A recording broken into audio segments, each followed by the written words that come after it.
EPS 95 employees, pension scheme 1995 के करीब 78 lakh pension धारकों के लिए न्यूनतम पेंशन बढ़ोतरी को लेकर एक अहम अपडेट सामने आया है। आज दिसंबर 20, 2025 को इसी विषय पर पेंशन धारकों के प्रतिनिधियों ने संकेत दिया है कि इस महीने के भीतर कोई ठोस और सकारात्मक प्रगति देखने को मिल सकती है। लंबे समय से पेंशन धारक अपनी मौजूदा न्यूनतम पेंशन को सम्मानजनक स्तर तक बढ़ाने की मांग कर रहे हैं और इस मांग के केंद्र में 7,500 और भारतीय नेपाली रुपया न्यूनतम पेंशन, महंगाई भत्ता, डीए का लाभ और साथ में मुफ्त मेडिकल सुविधा शामिल है। पेंशन धारकों का तर्क सीधा है। आज की महंगाई में वर्तमान न्यूनतम पेंशन से दवाइयों, जांच, इलाज, किराया और घरेलू खर्च संभालना बेहद कठिन है। 7,500 भारतीय नेपाली रुपया जोड़ डीए का मतलब केवल एक रकम नहीं बल्कि नियमित आय का ऐसा आधार है जिससे बुजुर्ग पेंशन धारक किसी पर निर्भर हुए बिना अपनी जरूरी जरूरतें पूरी कर सकें। मुफ्त मेडिकल सुविधा की मांग भी इसी वजह से प्रमुख है क्योंकि उम्र के साथ बीमारियां बढ़ती हैं और इलाज का खर्च सबसे बड़ा बोझ बनता है।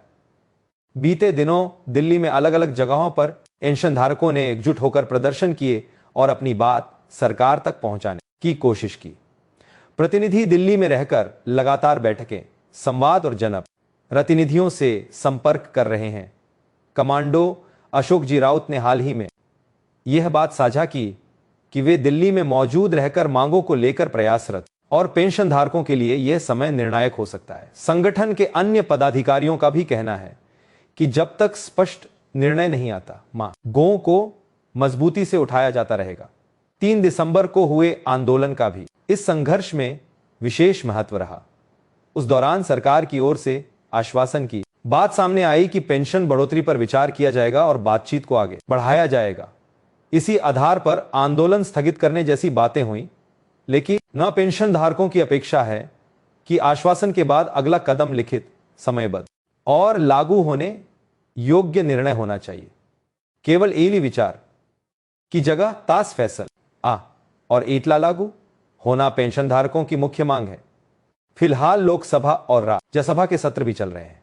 कई सांसदों द्वारा ईपीएस 95 पेंशन धारकों की स्थिति पर ध्यान दिलाने, प्रश्न उठाने और समर्थन की बात कहे जाने की जानकारी ही सामने आई है।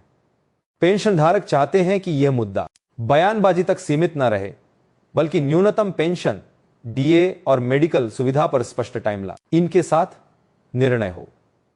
अगर इसी महीने कोई सकारात्मक घोषणा होती है तो ये 78 लाख पेंशन धारकों के लिए बड़ी राहत होगी और यदि निर्णय में देरी होती है तो आगे की रणनीति पर फिर से विचार किया जा सकता है।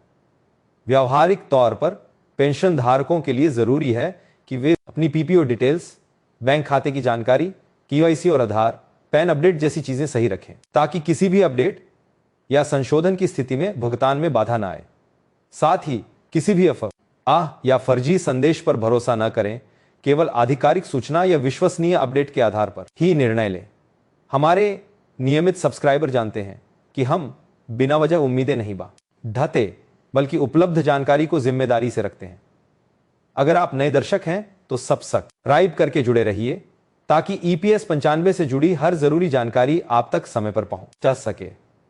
और जो सब्सक्राइबर पहले से जुड़े हैं उनसे निवेदन है कि इस अपडेट को साझा करें ताकि अधिक से अधिक पेंशन धारकों तक सही जानकारी पहुंचे। अगर यह जानकारी उपयोगी लगे तो वो कृपया वीडियो लाइक करें और इसे अन्य पेंशन धारकों तक आज ही पहुंचाएं। उम्मीद यही है इन न्यूनतम पेंशन को 7,500 भारतीय नेपाली रुपया के स्तर तक लाने, डीए जोड़न और मुफ्त चिकित्सा सुविधा देने पर सरकार जल्द ठोस कदम उठाएगी ताकि बुजुर्ग पेंशन धारकों को सम्मान के साथ जीवन जीने का आधार मिल सके। धन्यवाद और जुड़े रहने के लिए आभार।